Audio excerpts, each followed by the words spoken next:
Bueno, esto es simplemente una reunión para ir descubriendo procedimientos técnicos y para ir comentando aspectos de los materiales, de la plástica y cómo podemos hacer las cosas con una mejor calidad. De eso se trata. Así es que yo me gustaría que si tenéis alguna inquietud, preguntaos qué es lo que más os cuesta a la hora de preparar toda esta serie de materiales. ¿Qué cosas os interesa conversar? Si de aceites, si de pigmentos, si de óleos, si de soportes, si de materiales, no sé. Ver Yo, qué es lo que os interesa, porque de esa forma se hace más entretenido. Si me pongo a dar la charla, van a quedar cosas por aquí y por allá. Pero sí me yo gustaría tengo una ver... como Sí. duda cero. ¿De qué manera, estudiándolo desde los dos puntos de vista, de qué manera puedes construir el lienzo perfecto? Desde el punto de vista que tú tengas acceso a cualquier tipo de material en el mundo, que creo que una vez dijiste algo de lienzo belga, y por otra parte, todo lo contrario, ¿de qué manera puedes construir un lienzo con los mínimos recursos por casa, oye, coge maderas, coge una sábana, encólala con cola blanca, con lo que tengas, para tener los dos casos opuestos? Te voy a dar la receta simple. Aquí tenemos un ejemplo. Esto es una tablita de trupán chiquitita, y esa tablita de trupán está cubierta por una tela normal y corriente. Es una tela de sábana, así, literalmente, es una tela de sábana. Son los desperdicios que quedan por ahí de las telas, yo las guardo. Y para este tipo de cosas, para un ejercicio, para una preparación de un boceto, para algo así os sirve. ¿Cómo preparé esta? A esta tela la humedecí, la eché un poquito de engrudo de centeno y con el engrudo de centeno le puse sobre la tabla. La tabla tiene un marquito. Si veis, aquí es una tabla y ahí tiene un bastidor. El bastidor está pegado a la tabla. Le puse engrudo de centeno para pegar la tela. ¿Por qué le puse engrudo de centeno y por qué no lo pegué con cola fría? Si yo lo pego con cola fría, no voy a poder separar nunca esa tela de la tabla, porque la cola fría se mete dentro de la celulosa, tú tiras y arrancas todo y se te rompe. Ahora, con el engrudo, ¿qué pasa si yo esto lo pongo en un lugar al vapor? Lo pongo al vapor, se humedece el engrudo, sale la tela completa. Y como lo que yo pinté por encima está pintado con óleo y con resina, el óleo y la resina se altera, pero muy poco. Y yo lo puedo reentelar, lo puedo poner en otra tabla o en otro lugar y mantener la pintura sin estropearse. Por eso se usa el engrudo de centeno. Puedes usar el engrudo de centeno, engrudo de harina, engrudo de trigo, de cualquier cosa, pero el engrudo te permite eso, que se humedece y se separa. Por eso es importante pegar las telas a las maderas o a las tablas con el engrudo en lugar de con la cola fría. La cola fría es un polímero seco, es polivinilo, y el polivinilo cuando se seca se rompe, se estropea. Eso en cuanto a telas así de taller. Si tenéis necesidad de hacer bocetos, ese tipo de cosas funciona y no es necesario que le pongáis el bastidor. Podéis usar una tabla de cholguán, trupán o cualquier tipo de madera y ponerle la tela, cualquier tela encima. Ahora, sobre esa tela la preparáis con creta o con media creta. Ahí son dos modos de prepararla que son distintos. La creta es sola y simplemente cola de conejo y carbonato, más un pigmento para darle colorido. Nada más que eso. El pigmento, el carbonato y la cola de conejo. Y bueno, me diréis, ¿por qué cola de conejo y no caseinato y no otro tipo de colas? Porque la cola de conejo es bastante elástica. La cola de conejo se humedece el cuadro y se estira con el cuadro, se estira con la tela. Otras colas son rígidas, se quedan ahí de una forma cristalina y cuando tú estiras la tela, ¡pah!, se crujen y te dejan todo el cuadro craquelado. La cola de conejo tiene esa elasticidad. Y bueno, llevamos ya como 300 años usando cola de conejo y ha funcionado bastante bien, así es que ¿por qué no usar aquello que es bueno? Y encima de esa cola de conejo, en el caso de la creta le echáis solamente cola de conejo y carbonato. ¿Qué cantidad de qué? Bueno, 1 litro de agua para disolver 75 gramos de cola de conejo. La cola de conejo te viene o bien en escamas, así como una plancha, o bien triturada. Los norteamericanos lo trituraron y te lo venden como polvo. otros lo venden como pellet, otros lo venden como plancha. Bueno, se compra la cola de conejo, la dejas en agua 24 horas, perdón, y lo que hace el agua es crearte una gelatina con esa cola. Y esa gelatina después la disuelves al baño María y antes de que hierva, porque cuando hierve pierde la propiedad adherente, antes de que hierva lo sacas. Lo sacas y a esa cola que has calentado, que ya está líquida, le echas el carbonato de calcio y el pigmento. Y ahí qué cantidad de carbonato, qué cantidad de pigmento, depende de qué es lo que tú quieras hacer con esta superficie. Si yo quiero una superficie muy lisa, pues le echo más carbonato y hay que ponerle, no sé, 300 gramos de carbonato y 200 de pigmento, o 400 de carbonato y 100 de pigmento, dependiendo del colorido que tú quieras lograr.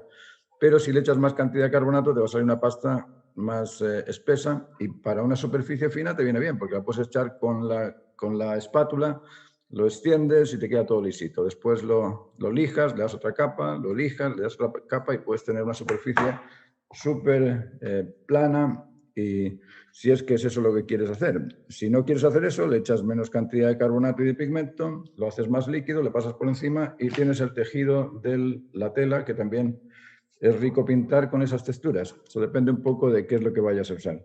Eso en el caso de la creta, y no lleva más. La creta no lleva nada más que cola y carbonato y el pigmento. No lleva más. Ahora, ¿qué lleva la media creta? ¿Y por qué hay una diferencia entre la creta y la media creta? Una diferencia bastante grande. Yo preparo una base a la creta, que es un producto acuoso, que es agua de cola con carbonato, y esto se transforma en una base, en una superficie acuosa. Pero yo voy a pintar con óleo. Y si me pongo a pintar con óleo sobre una base acuosa, ¿qué es lo que pasa? El óleo y el agua, ¿cómo se llevan? Como la derecha y la izquierda, se llevan igual, oye, no se aguantan. El óleo y el aceite y el agua no hay forma de que se liguen. Entonces, ¿de qué forma hago yo una preparación de una superficie capaz de absorber el aceite? Pues con una superficie también oleosa. ¿Cómo se prepara la media creta?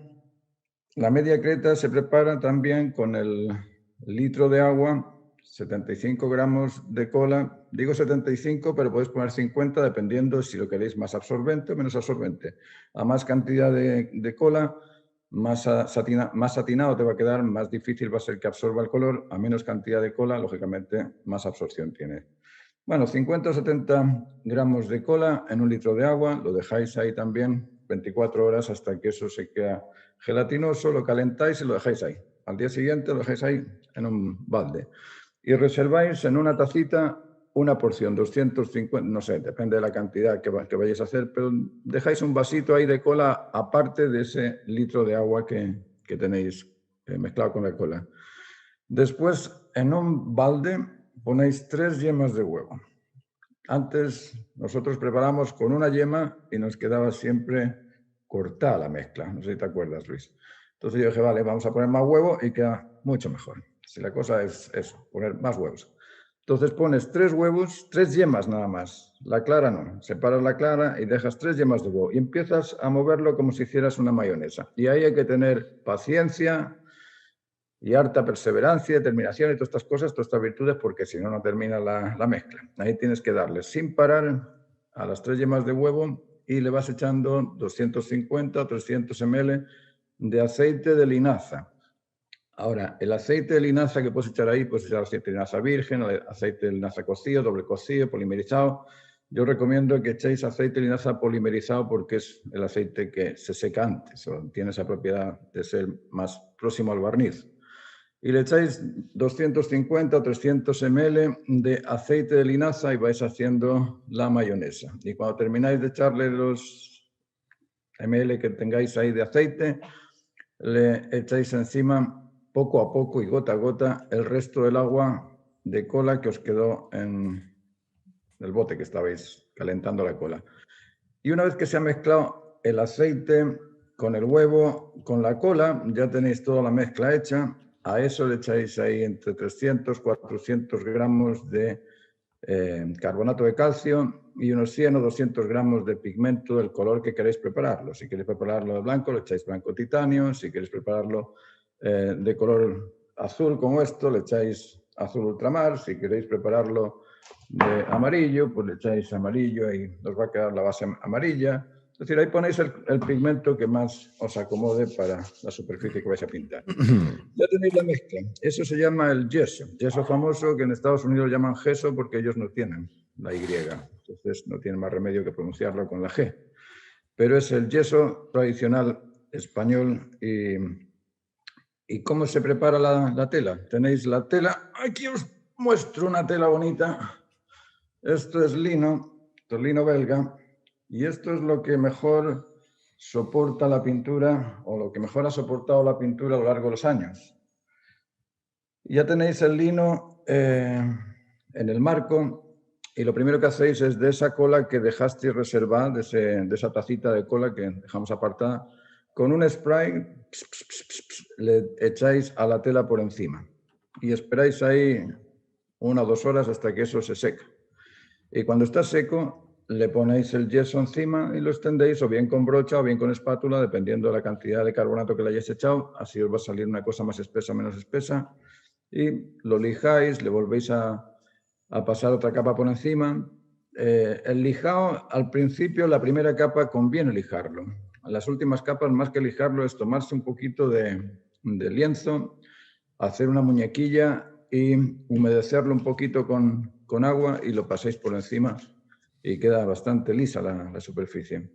Esa es la forma de preparar una tela y la diferencia entre la creta y la media creta es que esta tela sí que te va a absorber el aceite, porque el huevo te hace de emulsión, es un emulsionante que te une el aceite con el agua. Así es que esa es una de las maneras más tradicionales de preparar los lienzos. Eso en cuanto a la preparación de la superficie. Después, claro, si quieres proteger ese cuadro, lo lógico es que por detrás le pongas o bien un cartón que te cubra el bastidor o bien...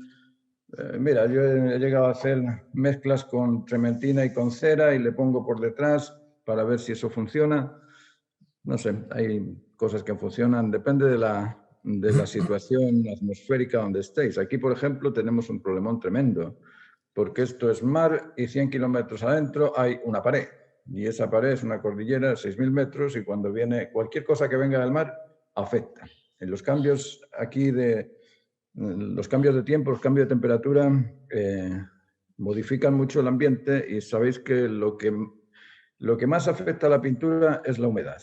El óxido es lo que oxida los pigmentos y aquí cuando hay cambios de temperatura se humedece la tela, se humedece el pigmento y se oxida. Entonces los cuadros cambian muy rápido. En 10 años lo que pintaste verde resulta que ahora se transformó en casi azul, no sé, hay muchos cambios. Pero bueno, esa es la forma de preparar la superficie, o así es como lo preparo yo. Hola, buenos días. Hola, ¿Qué Gustavo. tal? Bueno, Gustavo. eso que usted decía de la preparación de la tela, del engrudo, es algo que muchos quizás no pensamos en nuestra obra como algo que trascienda, en algo que dure a través de los años. O sea, el hecho de preparar una tela de buena forma es algo que van a agradecer también los restauradores en caso de que nuestra obra trascienda, que es lo que debiéramos todos aspirar, creo yo. Por ejemplo, los restauradores necesitan a veces reentelar cuadros y restaurarlos. Y claro, si está hecho con cola fría, como decía usted, eso va a ser imposible porque se va a desprender todo. Entonces, claro, de ahí la importancia de que nosotros no solamente preparemos bien las cosas pensando en ahora, sino que siempre pensando a futuro. Entonces, eso es algo que le puede otorgar muchos años más de vida a un cuadro, producto de que está bien preparado y se puede restaurar. Lo otro que tenía anotado acá, con respecto a la cola de conejo. Acá en Chile, no mucha gente que pinta sabe, por ejemplo, qué es una cola de conejo. Entonces, nosotros, los que ya estamos acostumbrados, en el caso suyo, Martín, claro, nosotros hablamos de la cola de conejo, pero mucha gente, verdad, no lo conoce. Yo recuerdo una vez cuando Guillermo Muñoz Vera hizo una charla acá en Chile, y él hablaba de los óleos alquídicos y de la pintura alquídica. Y realmente de todo el mundo las preguntas, en vez de consultarle a él cómo hacía para pintar o cómo era su estudio, cuál era su experiencia, le preguntaban qué es un alquídico, otros le preguntaban qué es una cola de conejo. Entonces, finalmente yo creo que ahí Guillermo se dio cuenta de la ignorancia que tenemos acá en Chile, que toda la gente que estaba ahí en el auditorio era gente que pintaba. Entonces, tenemos un desconocimiento muy grande. Por eso yo encuentro que este programa va a ser súper bueno para las personas que están empezando. O sea, la cola de conejo, partamos diciendo que no es una cola fría. Acá nosotros cuando decimos cola, quizás nos imaginamos que es un pegamento polimerizado, pero es un pegamento sintético, como es la cola fría. Y no, pues son cadáveres de animales. O sea, estamos hablando de residuos que son orgánicos. Entonces también es bueno saberlo. ¿Por qué? Porque el olor que puede dejar una cola de conejo natural, digamos, preparando un cuadro, porque ahora venden sin olor también, pero si tú compras una cola de conejo o cola de carpintero, acá a Chile llega como cola de carpintero, entonces, si tú preparas un cuadro con esa cola, realmente el olor de esa tela puede durar mucho tiempo. Y no sé si usted recuerda, Martín, que han habido casos en donde han devuelto cuadros por el olor que tenían. No, sí, es cierto, eso es cierto. Bueno, si os explico un poco de dónde sale la cola de conejo, espero que no os dé mucho asco, pero la cola de conejo es el colágeno que une la piel de los animales al músculo. Y la forma de hacerlo es sacándole la piel al conejo, se llena un bidón de pieles hasta arriba, y le llenas el bidón de agua y le echas morro de cabrito, morro de oveja, bueno, le echas un montón de otras cosas que también tienen colágeno y lo dejas hervir durante un tiempo hasta que se evapora casi toda el agua, tiene que quedarte un sexto de ese bidón. De hecho, nosotros lo hicimos allá en la parcela y mamma mía, eso sí que era fétido, fétido, fétido. Bueno, y lo que te queda ahí después de haber hervido todo ese agua es una cosa medio gelatinosa que lo extiendes sobre una superficie de vidrio o de una bandeja, lo dejas ahí secar y se transforma en cristalino. Eso es lo que es la cola de conejo. El que viva en el campo y tenga conejos alrededor, pues que aproveche y fabrique la cola porque es muy simple, muy sencillo hacer. Lo único que tiene que hacer es paciencia y limpiar todos los pelitos que te quedan ahí. Y matar al conejo primero, ¿no? En el jugo, claro, y tener el conejo. Y aquí en Chile normalmente no se comen los conejos, así que los matan y los dejan por ahí tirados. Y yo digo, pero demonios, tráeme el conejo, yo lo aprovecho. Pero, Martín, pero es bueno el tema ese del olor y lo que se produce cuando uno prepara. Yo, de hecho, siempre las colas de conejo las he preparado en mi casa, en mi hogar. Y bueno, ya llevo 6 divorcios ya, solamente por eso.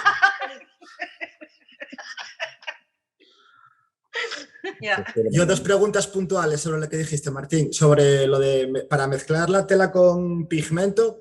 Entiendo que la diferencia de hacer la tela con pigmento a luego pintar encima será que luego se ven las pinceladas.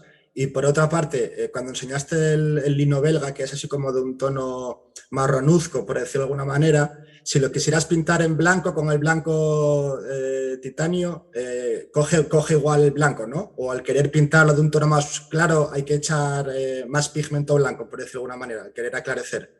Mira, todo esto depende de qué es lo que vayas a pintar. Si yo voy a hacer un retrato, yo lo voy a pintar, lo voy a preparar al bolo. El bolo es la misma preparación que hacía Goya. Goya te mezclaba con el carbonato, le mezclaba tierra Sevilla y ese tierra Sevilla es una especie de rojo burdeos que te sirve, te acomoda para un retrato, porque en el retrato así lo utilizas como medio tono. Pero si vas a pintar un paisaje, lo puedes pintar azul, si es que quieres aprovechar el azul del cielo, como ese que está ahí atrás, eso se prepara también con azul. O si quieres pintar, no sé, una cosa verde, pues poner un pigmento verde. El pigmento te da color nada más. Ahora, lo que tú dices, si cambia el color con esto del lino, es cierto, cambia mucho.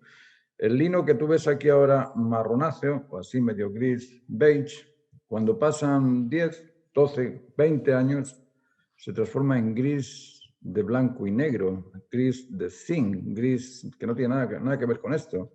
Es un gris sucio. Tío. Y ese gris sucio de la tela, si tú le has puesto muy poca cantidad de imprimante a la tela, lógicamente la tela tiñe lo que hayas pintado encima de gris. Es el caso de este cuadro que te digo que vi de Dalí.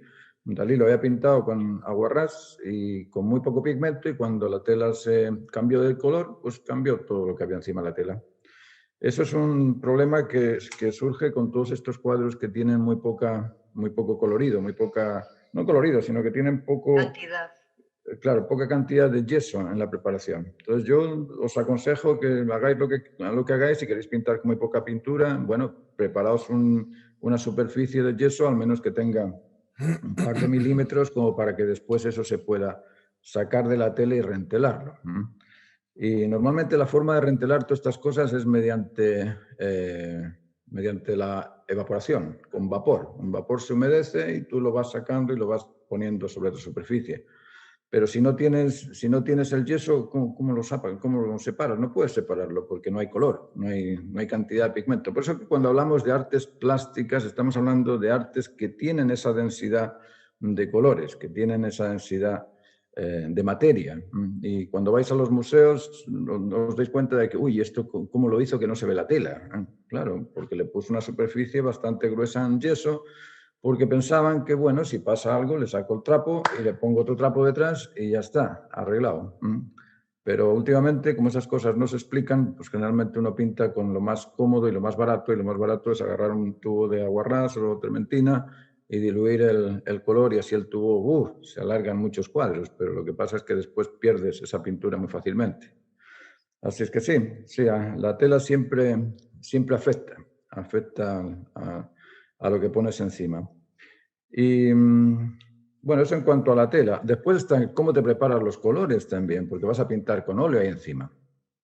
Antes pintaban con un temple y después sobre el temple pintaban con óleo, y el temple también hacía de emulsionante entre la creta, porque en aquel entonces no se preparaba la media creta, se preparaban las tablas o los lienzos a la creta y después encima, para conseguir ese mediador entre lo que es acuoso y oleoso, te pintaban al temple. El temple no es nada más que una solución de una yema de huevo. Partís un huevo, os quedáis con la yema, tiráis la clara y a esa yema la llenáis de barniz dámar o de almáciga o de cualquier barniz, y bueno, cualquier barniz que sea consistente con lo que vais a pintar. No vais a poner barniz marino, pero barniz de retoques podría servir porque tiene algo de dámar, pero sobre todo barniz dámar, agua y la yema de huevo.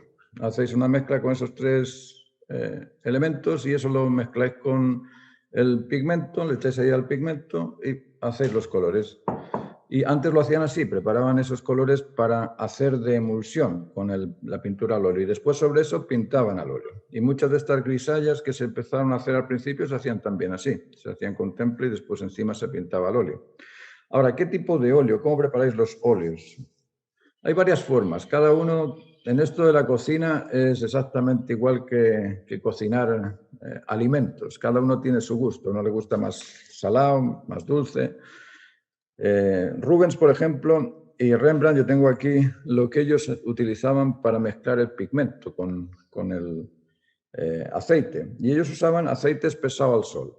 El aceite se pone sobre una bandeja, se deja ahí 4 o 5 días, le vas dando la vuelta con una espátula para que no te quede esa telena que queda por encima, te deja como una especie de plástico encima del aceite, le vais dando vueltas para que se espese, y vais a notar que en una semana de ponerlo al sol cubierto con un vidrio para que no le entre polvo, ese aceite se transforma en algo parecido a la miel, se queda mielosa.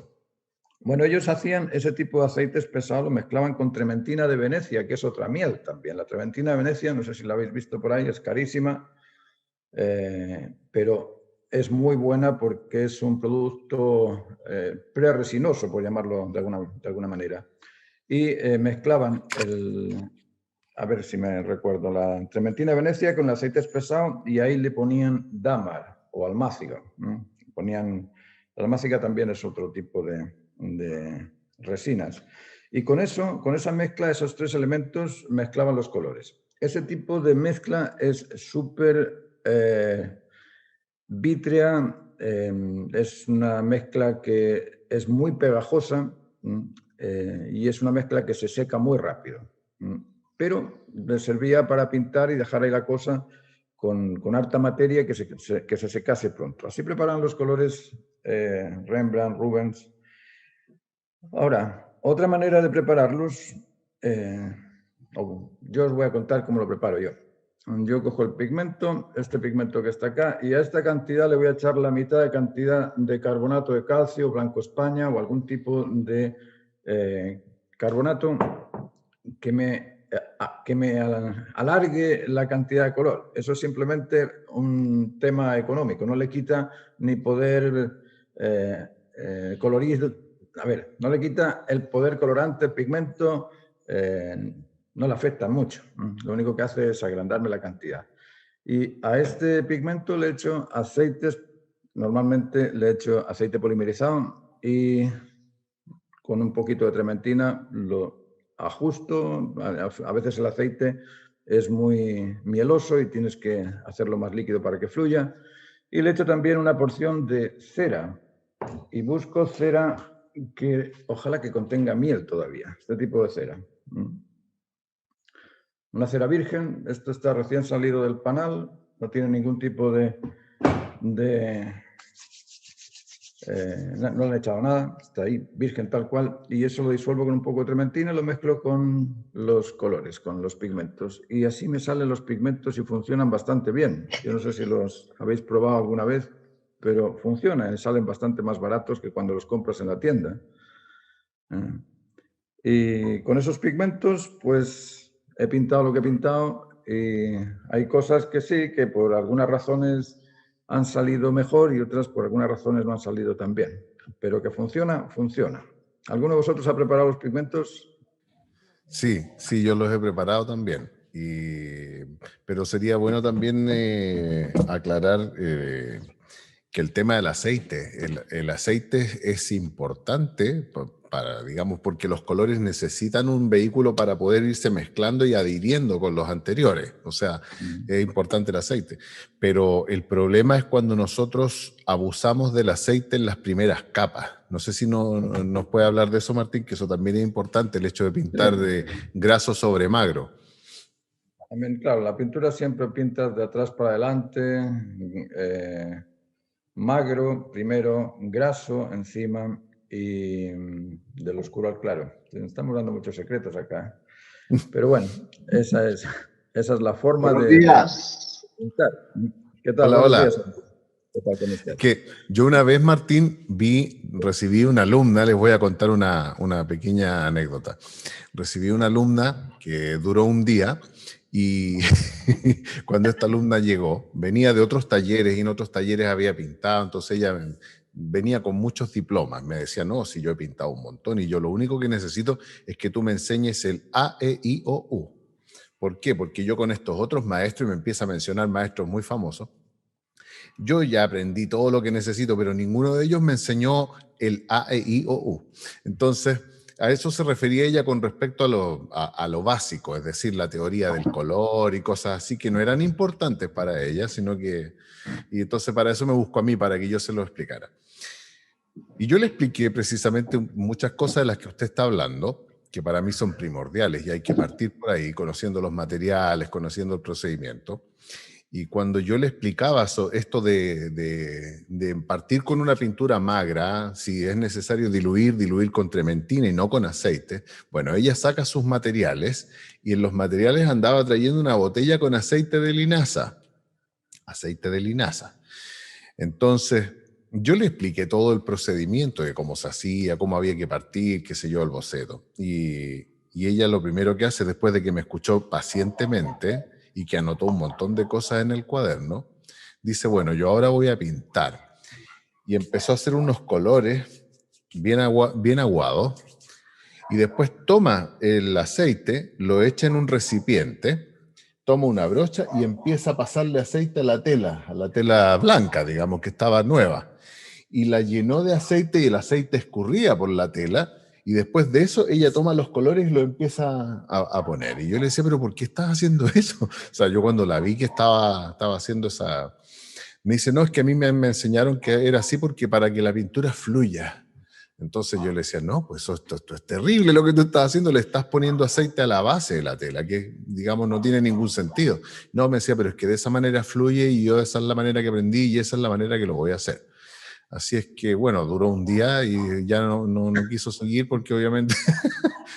Entonces, ¿se confundió con la acuarela? Yo creo.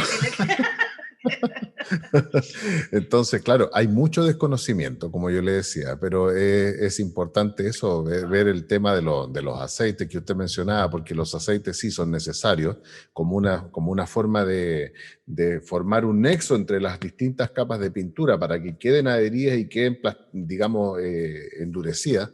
Y esas fórmulas que mencionaba usted son súper efectivas por eso, precisamente, porque son pegajosos, son cosas que van quedando y pueden permanecer muchos años. Pero también es importante eso, que no se apliquen en un principio, es decir, que no partamos con una pintura que sea tan aceitosa o tan pegajosa, digamos. Pero os voy a explicar un poco lo que hacemos con la pintura es tomarnos un mineral. Esto que está aquí o es azufre o es algún tipo de mineral. Este mineral yo lo voy a poner sobre una tela y para ponerlo sobre una tela y que quede ahí necesito algo que me lo proteja de la humedad. La humedad es el agresor número 1 de la pintura, por lo que os digo, porque se oxidan los pigmentos. Entonces al oxidarse cambian de color. Entonces, ¿de qué forma los protejo? Tengo 2 posibilidades, bueno, 3 posibilidades.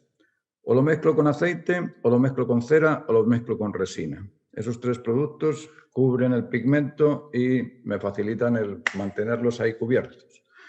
¿Qué propiedades tiene cada una de estas cosas? El aceite es un líquido con un poder aglutinante, se va a pegar, va a quedar ahí, pero el aceite tiene un problema. Y es que si yo considero que el pigmento es esta pelota y yo lo pongo aceite por encima, ¿qué parte de esta pelota va a quedar vacía de aceite? Vacía, Superior. arriba. Arriba se va y me quedo con esa parte expuesta a la humedad. Entonces, ¿qué otro producto encuentro por ahí que pueda suplir esto? ¿Qué pasa si yo le pongo cera encima? ¿Se corre la cera? No. No se corre la cera. ¿Qué pasa si yo cojo una resina? ¿Lo pongo por encima? ¿Se corre? No se corre. Es decir, esos 2 tipos de protector del pigmento son los mediums que nosotros usamos para pintar. Entonces, ¿qué propiedades tiene cada uno? El aceite, como os digo, es licuosa, es elástica, es plastic, es una cosa que se estira y se encoge. Vale. La cera no tiene esa elasticidad, es opaca, tarda mucho en secar y es densa. La resina es vítrea, se seca mucho y es brillante. Eso es, entre esas posibilidades, uno opta a la hora de preparar sus colores. Hay gente que dice, bueno, yo quiero colores opacos. Bueno, si quieres colores opacos, cógete el pigmento, sabes que tienes que mezclarlo con aceite, pues estás pintando al óleo, luego aceite hay que echarle. ¿Qué aceite le echo? Le echo un aceite que tenga mucho contenido oleico. No, ¿por qué? Porque si tiene contenido oleico tiene grasa y esa grasa es un producto acuoso, entonces hay que sacarle la grasa. Bueno, entonces ya no he hecho ese tipo de aceite. Voy a echar, en lugar de un aceite virgen, voy a echar un aceite de linaza cocido, bien, ¿vale? O doble cocido, mejor. O polimerizado, mucho más mejor, imagínate, mucho más mejor. Ese mucho más mejor es aquello que te lo seca más rápido, te lo protege y te cuida a esa partícula de pigmento de una manera líquida, por llamarlo de alguna manera. Pero yo quiero que sea algo más denso, más pastoso. Y me busco otro más mejor. Ese otro más mejor ahí es el producto resinoso. ¿Por qué? Porque quiero que brille. Yo no quiero ponerle después barniz a las pinturas. Quiero que brillen. Bueno, entonces usas el aceite con el pigmento, pero le echas más cantidad de barniz Damar o de algún tipo de resina, de almáciga o algo que te lo endurezca muy rápido, te lo deje brillante y a la vez te lo proteja. Eso suponiendo que quieras una cosa brillante. No sé si habéis visto en los museos, a veces uno se pone frente al cuadro y dice, madre mía, esto parece que tiene un vidrio. Bueno, porque el pintor usó mucha cantidad de barniz. Entonces el barniz te produce esa identidad vítrea que seca rápido, pero es incómodo. Trabajar con el barniz al óleo es incómodo porque se te va resecando y los pinceles no corren, entonces necesitas algún medium para que te lo elastifique un poco. ¿Qué haces? Le echas un poquito de cera.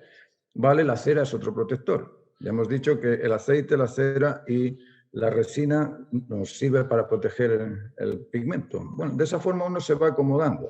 Y fijaos bien, es curioso esto, porque no salimos de estos 3 elementos. Nosotros cuando pintamos decimos, hagamos un medium. Bueno, ¿y qué es un medium? Bueno, un medium es una porción de aceite y una porción de trementina. ¿Qué es la trementina? Si la trementina la dejas hirviendo más tiempo se transforma en esencia trementina y la esencia trementina ya es una resina casi, ya es una miel. Es decir, es el mismo producto. Luego le estáis echando o bien trementina o bien aceite para hacer el medium. Esos mediums tampoco son muy útiles. ¿Por qué? Porque aceite ya tiene el producto, ya tienen en el bote que has comprado, ya le mezclaron aceite. Y la trementina lo único que hace es quitarle la absorción o el aglutinante al óleo. Entonces tampoco te interesa tener eso. ¿Qué pasa si mezclas los tres? Vamos a mezclar aceite, vamos a ponerle cera y vamos a poner la resina. Bueno, ahí ya tienes un medium que es consecuente con lo mismo que has utilizado al preparar los pigmentos o los colores.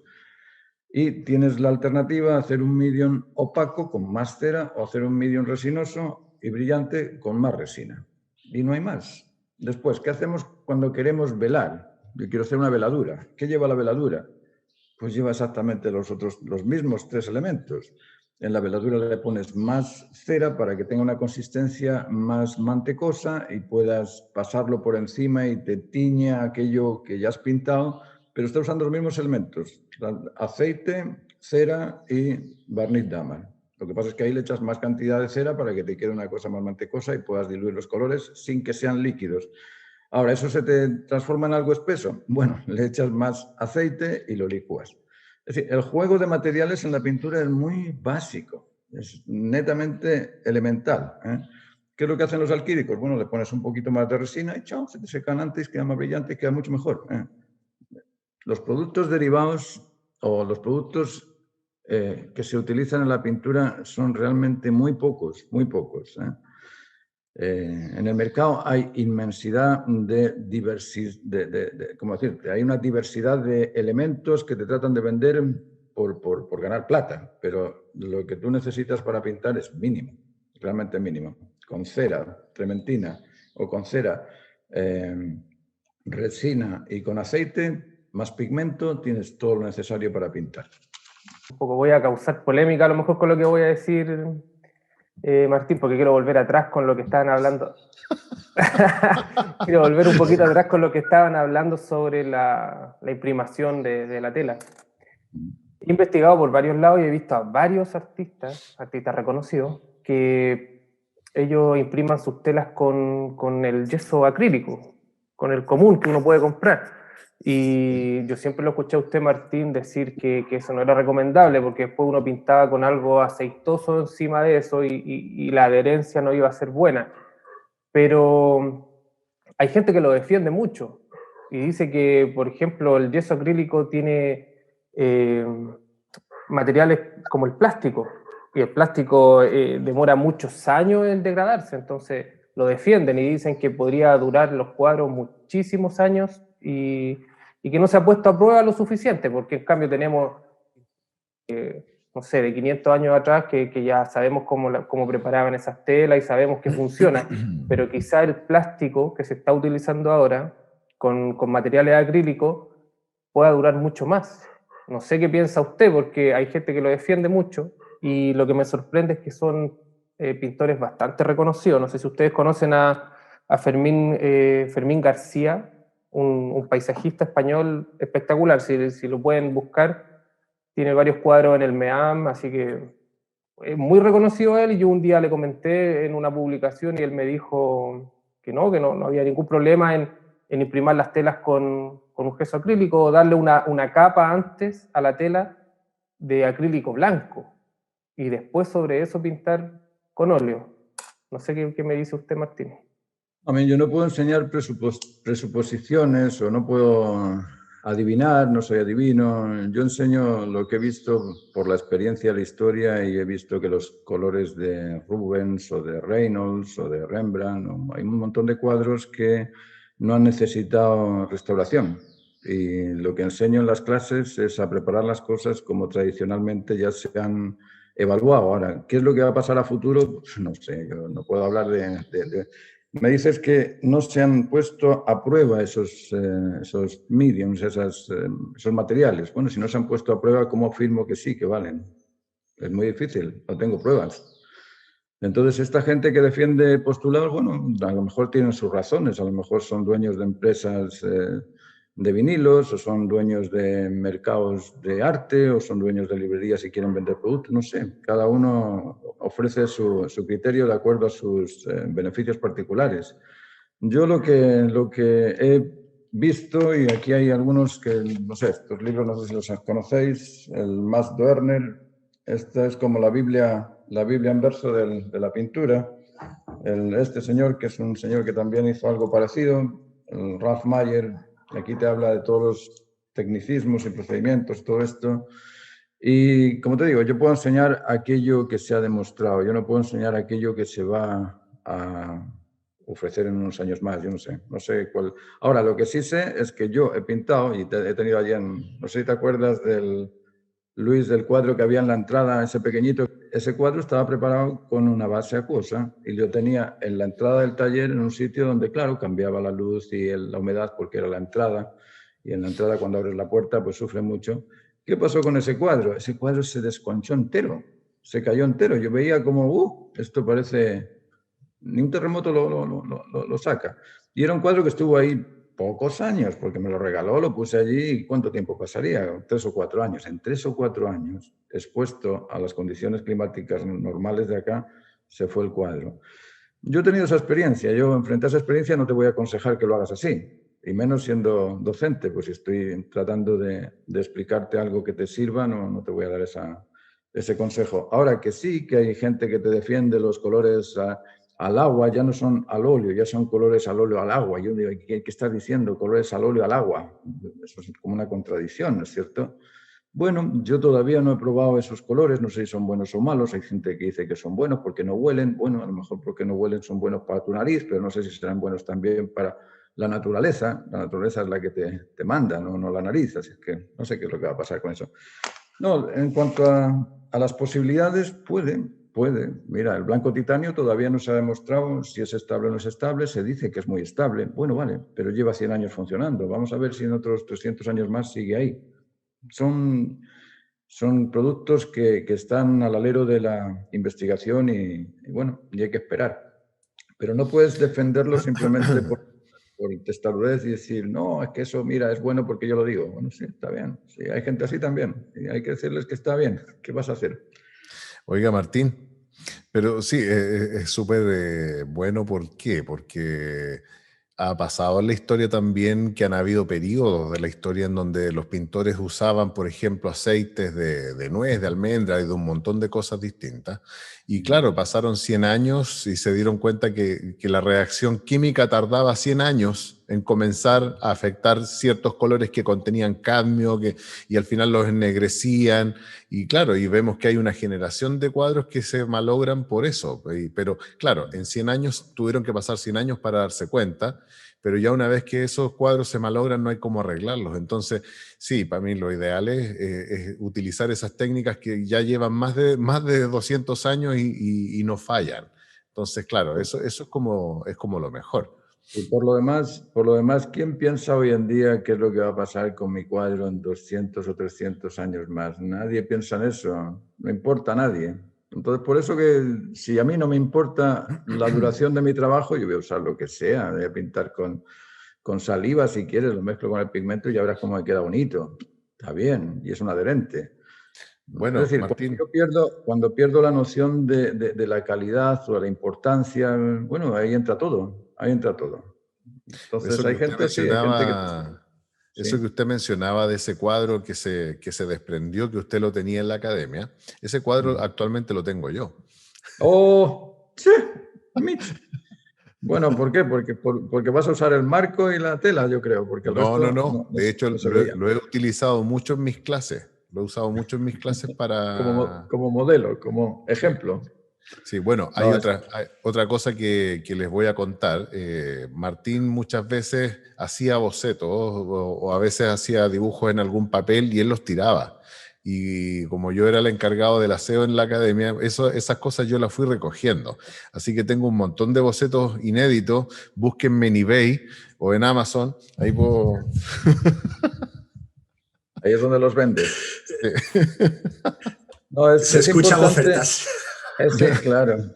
Es importante comprender sobre todo procesos de oxidación de los materiales o los procesos de terminación de aquello que empieza. Sabemos que todas las cosas nacen, crecen y se mueren, y los minerales no son más que otra cosa, así es que eso también nace, crece y se muere. Entonces es bueno darse el tiempo de evaluarlo uno mismo, no solamente de escuchar, porque a veces, claro, te lees el libro y dices, uy, ya me lo he leído, bueno, pero hazme la tortilla. No, es que no sé, la receta estaba por ahí. No, tú tienes que hacerlo para poder darte cuenta de que sí, mira, esto toma tanto tiempo cambiar de color o no cambiar de color. No sé si te acuerdas, Luis, con Daniel. Daniel tenía ese palo con las cantidades de los mediums, saber qué medium se secaba antes. Hizo como, no sé, hizo un montón de mezclas para saber con qué rapidez se secaba un medium u otro, con qué rapidez se secaba una veladura, si quedaba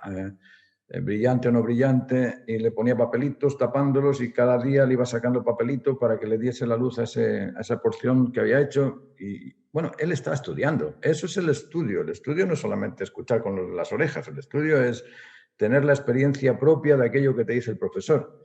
Y de esa forma se dio cuenta de que, mira, hay tales aceites que son mejores que otros, tales aceites que se conservan mejor, hay tales aceites que se secan antes, que se secan después. Luego la experimentación es muy útil, y es útil también que tengáis, no sé, un diario, algo así, que lo vayáis llenando de texto, y si tenéis otro, pues mejor, porque cuanto más tengáis, mejor, y ahí vais poniendo experiencias de cosas que os salen. Eso es ahondar en el asunto, la opinión, opinar de que es mejor el acrílico o es mejor el óleo o es mejor... Bueno, vale, es simplemente eso, una opinión. Ahora, la experiencia del trabajo es lo que te garantiza si esa opinión es digna de absorber o la dejas ahí en la boca del que los pone. Hoy en día, os digo la verdad. ¿Perdón? Causé la polémica, lo que dije. No, sí es bueno que se sienta ese tipo de versiones porque estamos en ello, pero sí que es bueno que uno lo analice para tener una demostración empírica de aquello que estás diciendo, porque si no, claro, jugamos un poquito al tira y afloja, a mí me gusta esto, a mí me gusta lo otro. El gusto es una cosa, el oficio es otra cosa. Con esto del arte se mezclan esas dos cosas, del gusto y del oficio. Una cosa es que te guste a ti trabajar de una manera y otra cosa es que estés creando un oficio para que eso después sea apreciado en un mercado. No sé si os dais cuenta con los mercaderes, con los comerciantes hoy en día, ¿qué es lo que teme el comerciante? El comerciante teme el control de calidad. ¿Por qué? Porque si no superas ese control de calidad no te venden ningún producto en ningún sitio. El artista que tiene esa intención de tener un cierto estándar de calidad, lógicamente va a ser más avalado, más, va a despertar más interés y más atractivo que aquel que está achuntándole a ver qué le sale, porque eso no tiene una consistencia. Martín, ¿y qué pasa con estos cuadros de técnicas mixtas que tienen de todo encima? Tienen mucho grafito, mucho acrílico, mucho óleo, tienen incluso hasta objetos pegados. ¿Qué pasa con esos cuadros? ¿Qué debería hacer en poco tiempo? Yo te puedo contar la opinión de una galerista que estuve paseando por Madrid, por el barrio de las Galerías, y había una galerista que es amiga, y le dije, oye, ¿qué haces con estos? No, Martín, no me hables de ello. No me hables, ¿cómo? Si ni siquiera te pregunta. No me hables de ello. Bueno, ¿de qué? Pues mira, que me vienen los clientes, española. Pues mira que me vienen los clientes y me dicen que aquí el cuadro que pagué 20.000 euros por ese cuadro, que lo colgué en mi pared, resulta que ese rasgado que tenía, ese pegote que tenía, se agrietó, se cayó al suelo. Y me traen el cuadro a mí, que soy la galerista. Y me lo traen a mí y me dicen, oye, te pagué 20.000 euros por este cuadro, restáuramelo. Y yo le digo, bueno, perdona, voy a llamar al artista a ver si el artista me lo restaura, a ver qué pasa. Llama al artista y al día... Eso me salió. No sé ni cómo hacerlo. Me salió. Le hice un... y le puse... y me salió. Ya no me acuerdo ni qué le puse, porque era un... y con ese... y la galerista le dice al cliente, pues mira, el autor me ha dicho que lo hizo con el... y tienes que buscarte a alguien que te lo haga igual. ¿Y qué hace el señor que gastó 20.000 euros en ese cuadro? cierra la puerta a la galería y no vuelve a invertir nunca más. Eso ocurre. Eso es lo que pasa en algunas ocasiones, no os digo en todas. Hay gente que tiene su oficio y lo hace muy bien. Ahí tenemos a Millares o a, no sé, hay un montón de pintores españoles, no voy a decir aquí nombres porque hay muchos, pero que trabajan muy bien, trabajan con oficio. Pero hay otros que trabajan al achuntímetro, como decimos acá. A ver si la apunto, a ver si me sale la cuestión. Bueno, yo creo que frente a eso cada uno tiene que ser responsable de aquello que hace. Si la galería cuando recibe ese cuadro le dice, mira Pepito, fírmame aquí un contrato donde te hace responsable de todo tipo de desajustes que puedan ocurrir en esta obra y respondes o bien con plata o bien con la restauración o bien como sea, pero tú respondes por eso. No me des a mí como galerista ese mal paso de tener que estar ahí, poco menos que sintiéndome avergonzada por haberte vendido un producto que yo pensé que era bueno, pero como no sabía técnicas del arte, mira, quedó mal. No sé, eso son cosas que ya veremos en 100 años más qué es lo que pasa. Hay que pensar en algo que también a veces no nos damos cuenta de que Adán y Eva no es nuestro abuelo. Es decir, la historia no empezó con nuestro abuelo, la historia empezó miles de años atrás. ¿Y habéis pensado alguna vez si no hubo arte abstracto en la época del Imperio Romano, en la época carolingia, en la época anterior? ¿No hubo? ¿Creéis que todos eran perfectos y dibujaban las cosas muy bien? ¿No había por ahí ningún loco que dijese, bueno, voy a pintar algo así para dejarlo en la pared y mira qué bonito está? Yo pienso que debieron existir muchos. ¿Y por qué no quedaron? Bueno, o bien porque la técnica no era de calidad, o bien porque el gusto no correspondía, o bien por 1000 cosas, 1000 razones. Pero tenemos que pensar que la historia es muy larga y lo que estamos haciendo hoy, en 500 años más, bueno, aquello que tenga valor va a quedar ahí porque el valor se mantiene. Pero aquello que no tenga valor, lo tira uno a la basura. Yo he visto mucha gente tirando a la basura cuadros importantes, cuadros de pintores que tienen fama o que han tenido fama. Y lo ven y cuando llegan a la otra casa, mira, aquí tengo una pared más grande, vamos a reponer esto, vamos a poner otros cuadros. Oye, estos no, tíralos a la basura. Y los tiran. ¿Por qué? Porque el único agrado que tenía ese cuadro era que pertenecía a un famoso. Y cuando ese famoso desapareció porque se murió, pues ya nadie conoce a ese famoso. Entonces, ¿cuánto vale ese cuadro? ¿A quién se lo vendo? Si nadie sabe de quién es, no, lo tiro a la basura, pero no lo puedo vender. Luego hay que tener mucha, no sé si eso te responde un poquito. ¿Qué piensas? Martín, nosotros vemos, por ejemplo, cuando vamos a un museo, que hay pintores, por ejemplo, del año 1900, 1920, acá en Chile, y los cuadros están craquelados, están muy craquelados. Y hay cuadros, como usted mencionaba antes, de Rubens, y son cuadros que están con un grado de conservación óptimo, o sea, considerando la cantidad de años que tienen. Entonces, eso ya nos debiera decir un poco con respecto a los procesos. Yo me estaba acordando, por ejemplo, que hace tiempo nosotros en la academia también comentábamos una noticia que habíamos visto, que aquí encontré algo, no sé si se alcanza a ver ahí pero dice prácticas ecológicas para artistas, porque hubo un tiempo en donde con este afán de la ecología, de cuidar el planeta, que eso se volvió una fiebre en muchos casos, afectó también al arte y empezaron a aparecer pinturas para artistas que eran biodegradables y telas biodegradables y todo material biodegradable. Entonces, a tal punto llega esa fiebre de querer ser bueno, de querer ser bueno con el planeta en este caso, pero el buenismo ha aflorado en muchos otros ámbitos. Y claro, y nosotros vemos que hemos estudiado todo el tiempo para tratar de conservar un cuadro durante muchos años y ahora nos aparece esto de cosas biodegradables, materiales biodegradables para un artista, que yo lo encuentro ya el grado máximo de la tontera, porque la idea es que el cuadro no se caiga, la idea es que el cuadro no se degrade. Entonces, que me estén vendiendo este tipo de cosas, yo ya lo encuentro una locura. Entonces, Claro, normalmente vemos que el arte se puede ver afectado por un montón de aspectos, por ignorancia, por desconocimiento, por este buenismo que yo les mencionaba.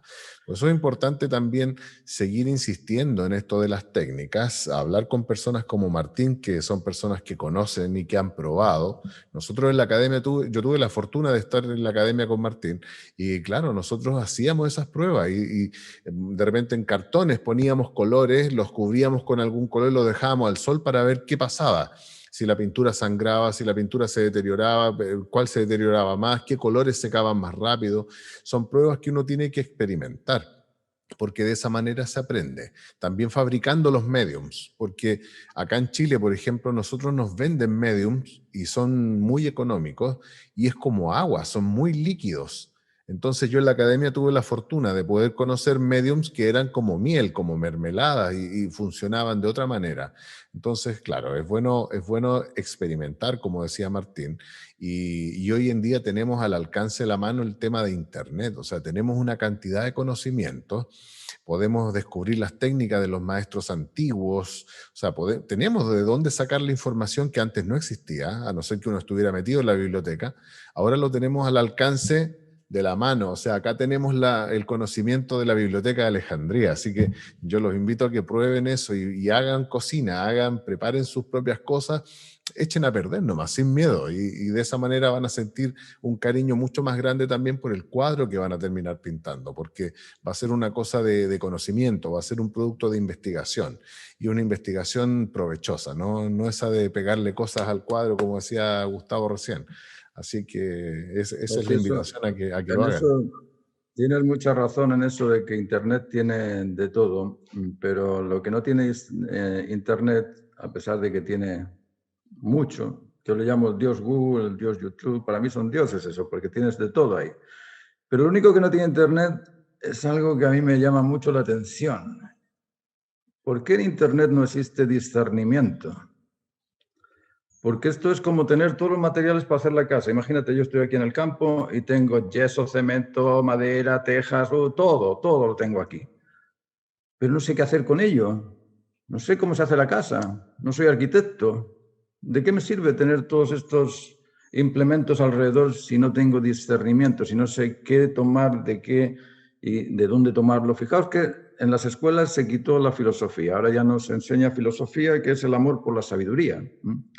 Y quedó todo en la ciencia, que es el estudio del conocimiento. Entonces tenemos conocimiento, pero sin sabiduría. Estamos bien. Es decir, hoy podemos pintar todos como queramos, hacer todo lo que queramos, pero no tenemos noción del valor, no tenemos noción de lo que vale. Entonces, si no tenemos noción de lo que vale, ¿cómo voy a progresar? Lo único que hago es experimentar, exploro por aquí, exploro por allá, exploro por allá. ¿Por qué hay tanta dispersión en las personas en el mundo contemporáneo? ¿Por qué tanta dispersión? Antes uno iba, quiero ser electricista y acababa siendo electricista, y con 60 años todavía se moría siendo electricista. Es simpático esto, pero es una realidad actual. Antes, a los 14 años, ahí está Margarita, los dos somos españoles. Margarita, a los 14 años salíamos a trabajar y la escuela te la pagabas tú, nadie te la pagaba. Tenías que hacer el esfuerzo de trabajar para vivir. Eso se ha cambiado mucho, mucho, y aunque tengamos estos recursos de Internet, como tú dices, Luis, que es cierto que tenemos un montón de recursos ahí, pero nos falta el discernimiento para saber qué de todos esos recursos es aquello que me vale, que me mejora, que me sirve para poder profesionalizarme. Y como hay tanta diversidad, esa diversidad nos pierde. En lugar de orientarnos en algo, nos pierde. Por eso que es muy importante el buscar el conocimiento de los expertos. El experto es el que te va a saber discernir y te va a decir, mira, escucha a Agustín Laje, que te dice una cosa bien clara sobre este tema, y no escuches a aquel que no te dice nada, porque tienes que buscar también personas que son expertos en ciertos temas para que te den unas razones que son constantes. Esas razones que son convincentes, bueno, las puedes tomar, pero toda esa diversidad de aspectos, de mezclarte por aquí y por allá, al final lo que te hacen es deprimirte. ¿Y acabas dónde? En el psicólogo. Y después en el psiquiatra. Y finalmente, drogado. Pero Chunta. Martín, por eso es importante, por esa dispersión de conocimiento que hay, es importante que la gente, por ejemplo, busque, como dice usted, los expertos. O sea, en este caso, yo recomiendo entrar al canal de YouTube de Martín Soria y el de Luis Poblete. Eso... Ya, ya. Oiga, Martín, me acordé, eso que decía usted de los hijos. Nosotros un amigo lo molestábamos porque cuando cumplió 45 años más o menos, se casó y se fue de la casa de los padres. Entonces, cuando nos contó a nosotros le dijimos, oye, pero ¿y no será para tus padres, no será demasiado repentino?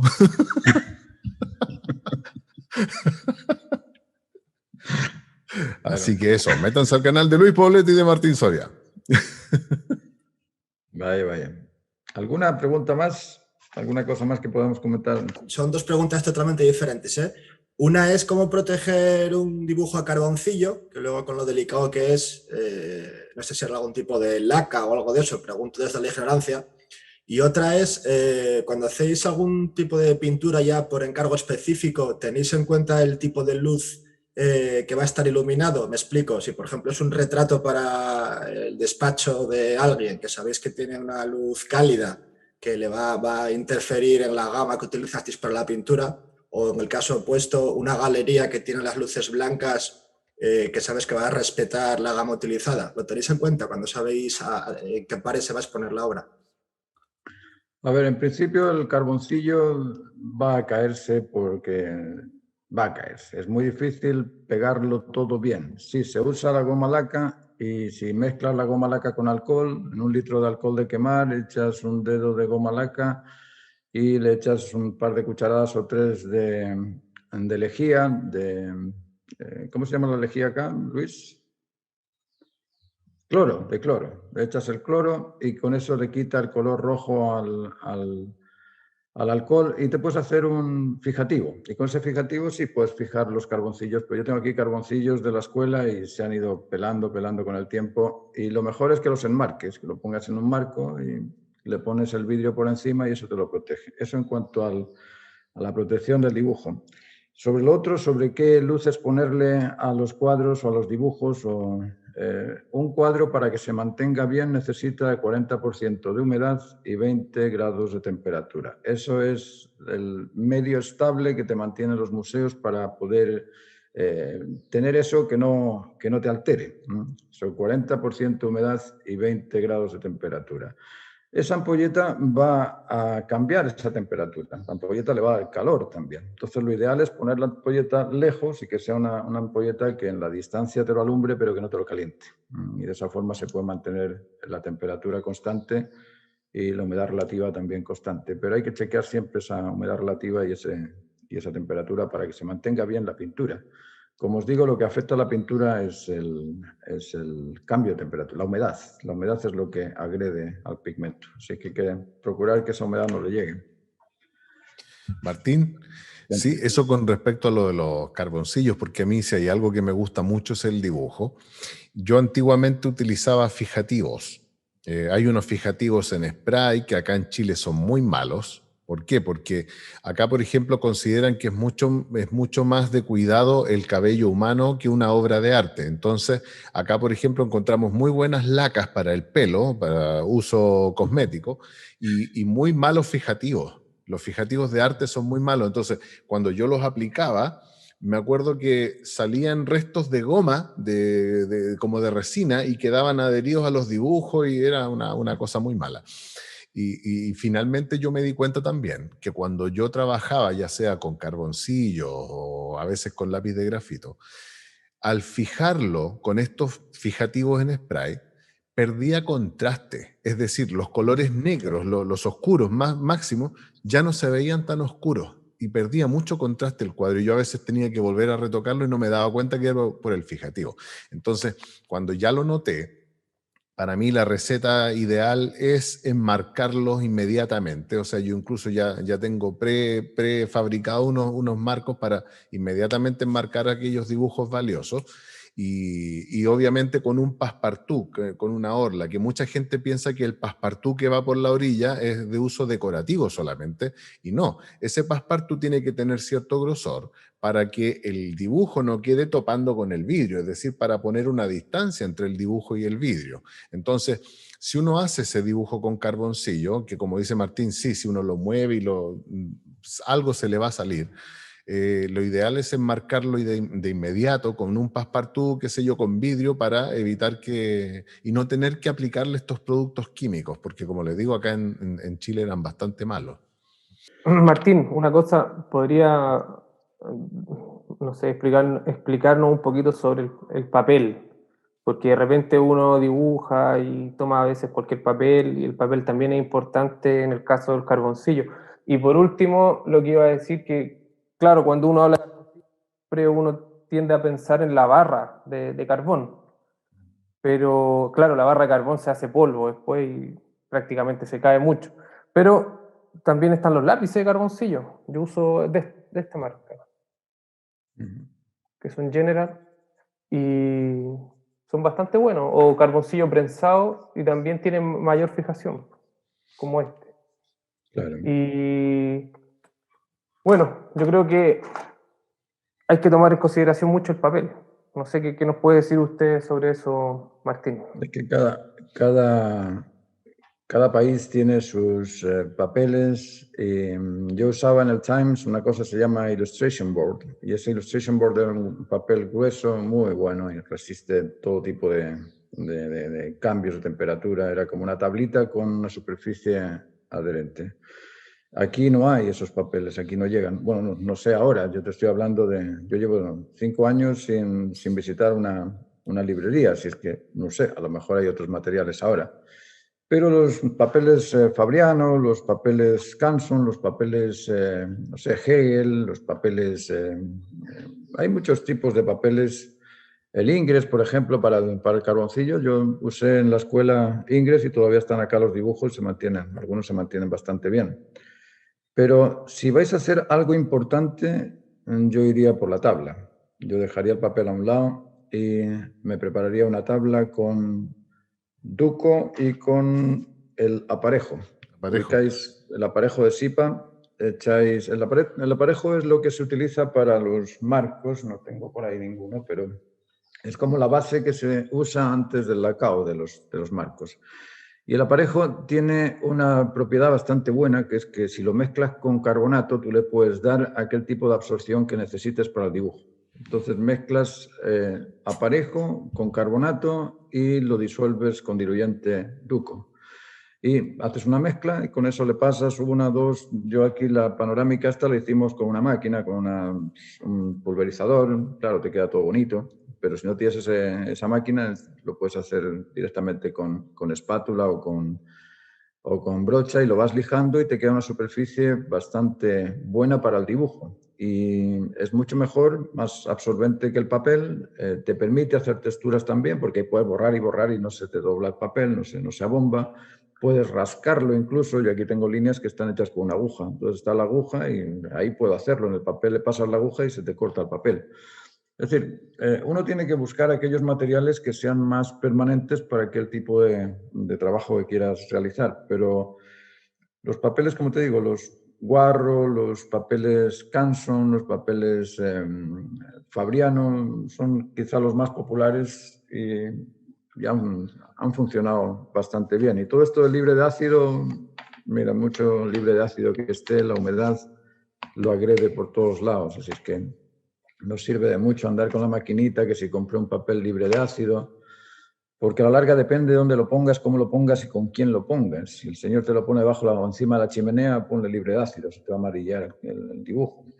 Y a veces el cliente no sabe qué hacer ni dónde poner los cuadros. Si le dices al cliente que te mantenga un lugar a 40% de humedad y 20 grados de temperatura, ¿quién va a estar por ahí midiendo todos los días 40% de humedad? ¿Entiendes? Entonces, no sé, a veces uno tiene muchas consideraciones con las cosas y después la misma naturaleza te lo va transformando en otra distinta. Pero para el dibujo, bueno, puedes usar cualquiera de estos colores que te digo, cualquiera de estos papeles que te digo. Canson, Heller, Ingres, Fabriano, Barro, todas estas marcas funcionan bien.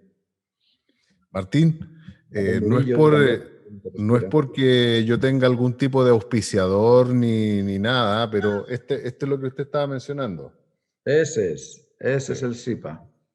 Este es Y, el y como les de la decía, pareja. no es que a mí me estén pagando algún tipo de auspiciadores, pero les recuerdo que esta marca se llama Zipa y lo pueden adquirir en Sodimac.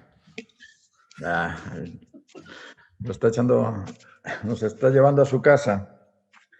Ahora, a ese SIPA hay que echarle carbonato de calcio y carbonato de calcio lo más puro posible. No vale el yeso tal y como lo venden en las ferreterías. Tenéis que buscar un carbonato de calcio bien puro para que quede una superficie pareja.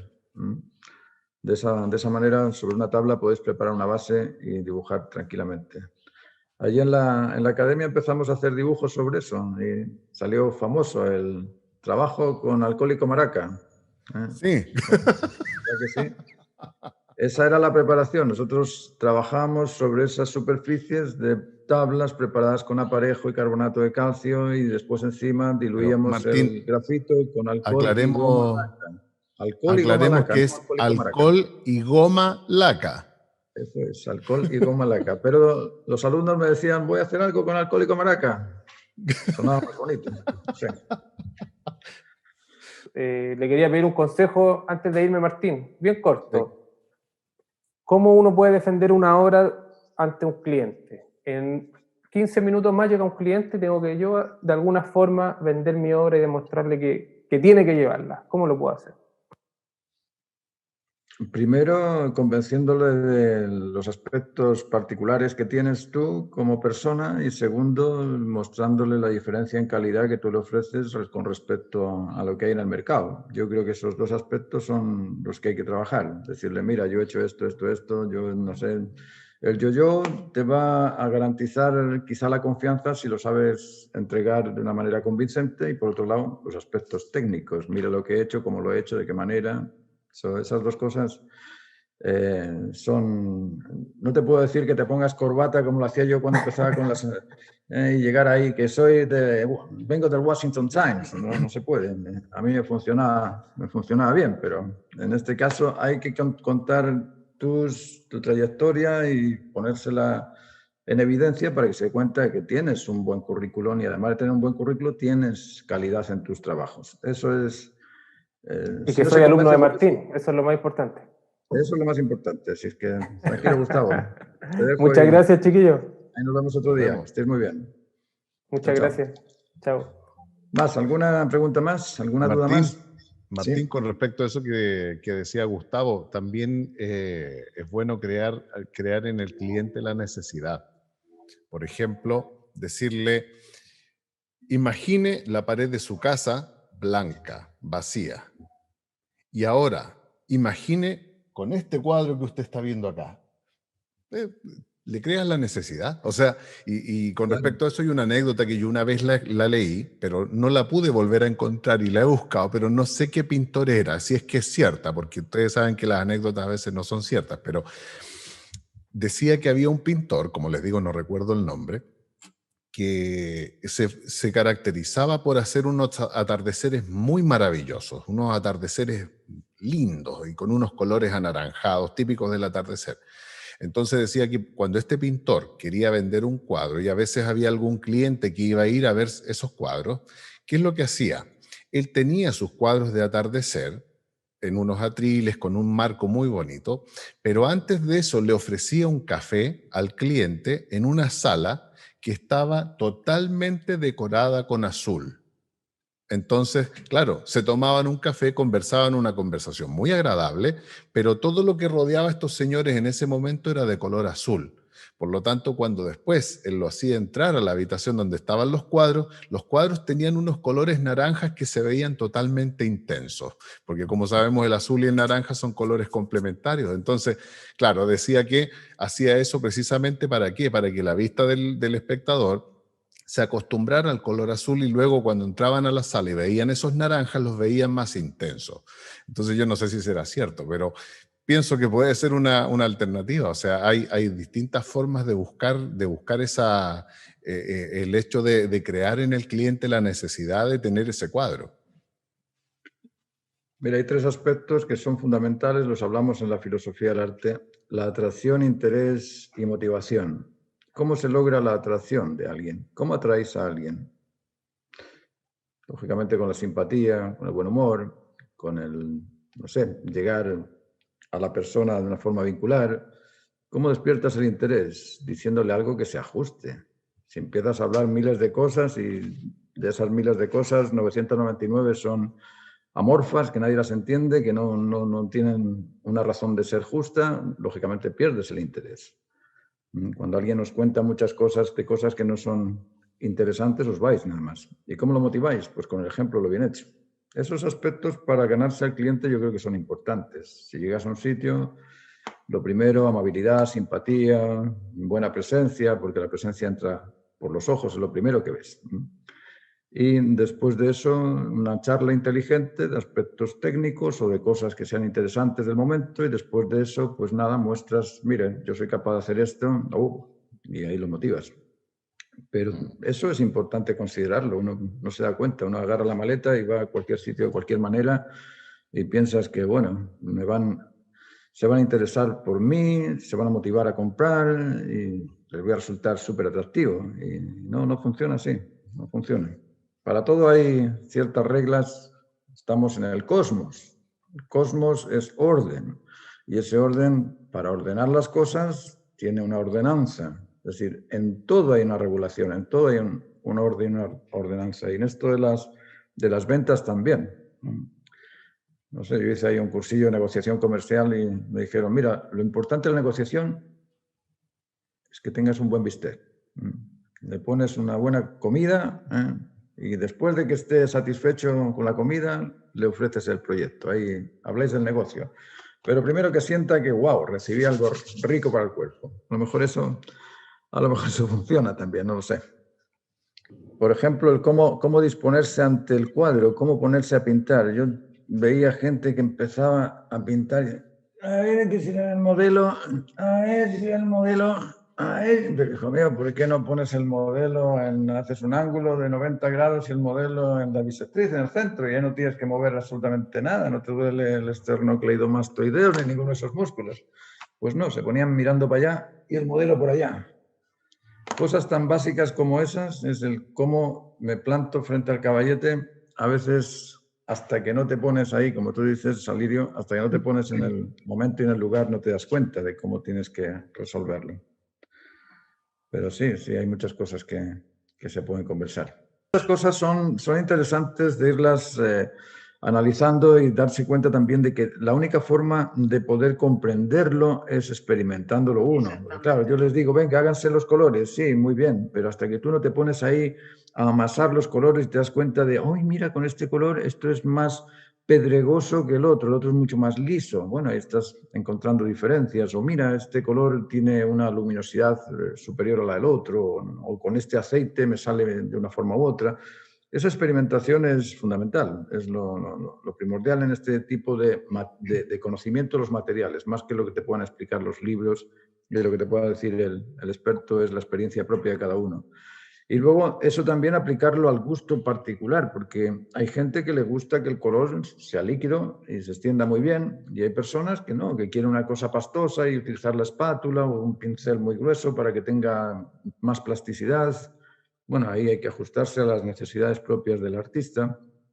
Y, como os digo, yo os aconsejo que lo probéis, que lo hagáis, que os hagáis también vuestras tintas, vuestras acuarelas, vuestros gouaches, vuestros pasteles, los mismos carboncillos, cosas que son tan sencillas de hacer y lo único que necesitas es una receta y la práctica. La práctica lo haces y saliste del problema. Y por eso que os digo que todo esto del arte es muy simple. Es muy simple. Complicarlo es un asunto que a veces lo hace por llenar espacios, pero la realidad de la pintura es muy simple. Lo que es complicado es el transformar un hábito en otro. Eso es lo complicado. Por eso que las clases que yo doy son clases más de filosofía del arte que de las técnicas, porque las técnicas le das la receta y chao. A mí cuando Margarita me manda las recetas de cocina, yo me pongo ahí en la cocina, las hago. ¡Qué rico! Pero el disfrute de la receta está después de que lo he cocinado. Antes, aunque lo sabía, no me servía para nada. Con esto también pasa lo mismo. Y modificar esos hábitos de comportamiento cuesta mucho porque no somos, ¿cómo decirte? Es lo que os decía antes de los materiales. Tenemos al YouTube por ahí, al Dios Google, y no tenemos el discernimiento. El discernimiento es ese sentido común que nos hace elegir aquello que nos va mejorando. Eso es lo más importante de esta labor artística. Más que el comprender los materiales, es cómo yo me restauro, cómo yo cambio mis hábitos que son destructivos por los hábitos que son constructivos. Cómo yo me pongo a hacer la caja grande antes de empezar por la oreja. Mira que cuesta la cuestión de dónde demonios pongo la caja grande. Pero ese pensar en la totalidad por sobre lo parcial es lo que importa. Estamos buscando el bien común por sobre el bien particular, la totalidad de la imagen por sobre lo particular de la imagen, la totalidad del procedimiento pictórico. Si no tengo una superficie buena, ¿de qué me sirve pintar un cuadro maravilloso? ¿De qué? Si esa superficie va a hacer que ese cuadro maravilloso en 15 días esté destruido. Luego tengo que saber qué es lo importante, y ese análisis de lo importante es filosófico, ya no es técnico. Tú tienes que absorber aspectos de calidad que tienen que ver en ocasiones con la pintura, en ocasiones con el trazo, con la firmeza que tú tengas, con la observación de lo que vas a pintar. Porque, bueno, si tienes mucho conocimiento técnico, yo de esto tengo muchos amigos que tienen mucho conocimiento técnico, pero lo ponen al servicio de pintar una idiotez. Entonces dice, wow, qué bien pintada la idiotez. ¿Pero a quién le gusta la idiotez? A mí. Bueno, pues cuélgatelo en tu casa, pero no me digas que eres artista, que eres pintor, que eres profesional, que tienes un conocimiento técnico para ofrecer al mercado. No, te gusta a ti, guárdatelo tú. Es decir, ese tipo de cosas son las difíciles de cambiar, más que todo esto de los procedimientos técnicos. Lo difícil es restituir o restaurar el sentido común o la capacidad de discernir de entre lo bueno, lo mejor, porque lo malo no existe. Ya no sé, solo dijo Einstein, ¿no? Que lo malo no existía. No sé quién lo dijo, pero parece ser que no existe. Entonces, si lo bueno existe, busquemos entre lo bueno lo mejor. Eso es lo que hay que ir viendo poco a poco.